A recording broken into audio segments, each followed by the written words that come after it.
Risk management লজিকটা বুঝি, তাহলে বিনিয়োগের ক্ষেত্রে কেন আমরা অন্যরকম ভাবব? এখানেও যদি আমরা জানি কিভাবে রিস্ককে ম্যানেজ করে আমাদের ওই ডিজায়ার্ড রিটার্নটাকে পাওয়া সম্ভব, তাহলে আমরা একটু লজিক্যালি ভাবতে পারি। যখনই বিনিয়োগের ক্ষেত্রে আমরা এই রিস্ক ম্যানেজ করে ইনভেস্টমেন্ট অবজেক্টিভে পৌঁছানোর কথা ভাবি, তখন যে কনসেপ্টটা ওয়ার্ল্ড ওয়াইড অ্যাকসেপ্টেড, তার নাম হলো ম্যানেজড পোর্টফোলিও। তাকে ম্যানেজড পোর্টফোলিও বলে। What do you mean by this manage portfolio? চলুন আর একটা এক্সাম্পল দিয়ে বোঝানো যাক ম্যানেজ পোর্টফোলিও মানে কি বোঝায়। আপনি এখানে প্রোগ্রামটা অ্যাটেন্ড করছেন, হঠাৎ করে আপনার ফোনটা বেজে উঠল, বাড়ি থেকে ফোন এসছে। আপনি তাড়াতাড়ি বাইরে গিয়ে ফোনটা অ্যাটেন্ড করলেন। বাড়ি থেকে বলেছে, বাবু প্রোগ্রামটা কমপ্লিট হয়ে গেলে তাড়াতাড়ি বাড়ি চলে আসিস। আমাদের পাড়ায় আমাদের যে নিকটাত্মীয় থাকে, যার কেউ নেই, একা থাকেন, খবর পেলাম আজকে তার শরীরটা একটু বেশি খারাপ করেছে। আসার সময় ডাক্তারবাবুকে নিয়ে আসবি, আমরা ডাইরেক্ট ওনার বাড়িতে চলে যাব।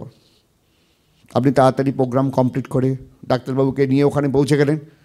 ডাক্তারবাবু বেসিক চেক আপ করে বললো, বাবু এ তো ভালো ঠেকছে না, এটা অনেক বাড়াবাড়ি হয়ে গেছে, আমরা অনেক দেরিতে খবর পেয়েছি, এটা একটা অপারেশনের দিকে চলে গেছে।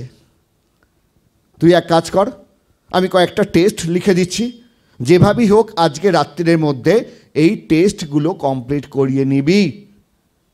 এই টেস্ট রিপোর্টগুলো নিয়ে পেশেন্টকে নিয়ে একটা ক্যাম্প খাট নিয়ে কাল সকাল 8টার সময় আমাদের ওই এয়ারপোর্টের পেছন দিকে যে বড় মাঠটা আছে, মাঠে একটা বটগাছ আছে, ওই বটগাছের তলায় ওনাকে নিয়ে আসবি।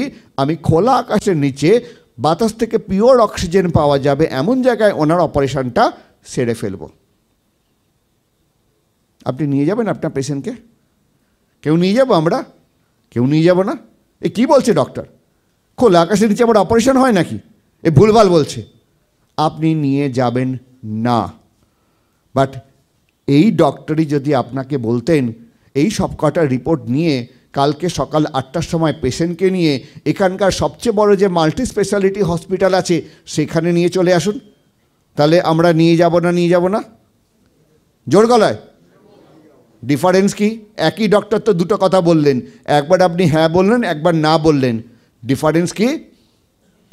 Operation theatre, hospital, right? কারণ যখনই অপারেশনের কথা বলা হয়েছে আপনার মাথায় হিট করেছে অপারেশন তো খোলা আকাশের নিচে হয় না, তার জন্য একটা ওটি ইনফ্রাস্ট্রাকচারের প্রয়োজন। ওটি ইনফ্রাস্ট্রাকচারে কি হয়? ওটি ইনফ্রাস্ট্রাকচারে ডাক্তারবাবু একা থাকেন না, তাকে অ্যাসিস্ট করার জন্য আরও 2-4জন ডক্টর থাকেন, 2-4জন নার্স থাকেন, অ্যানাস্থেশিয়া থাকেন, এবং সর্বোপরি চারিদিকে প্রচুর মনিটরিং সিস্টেম দেওয়া থাকে।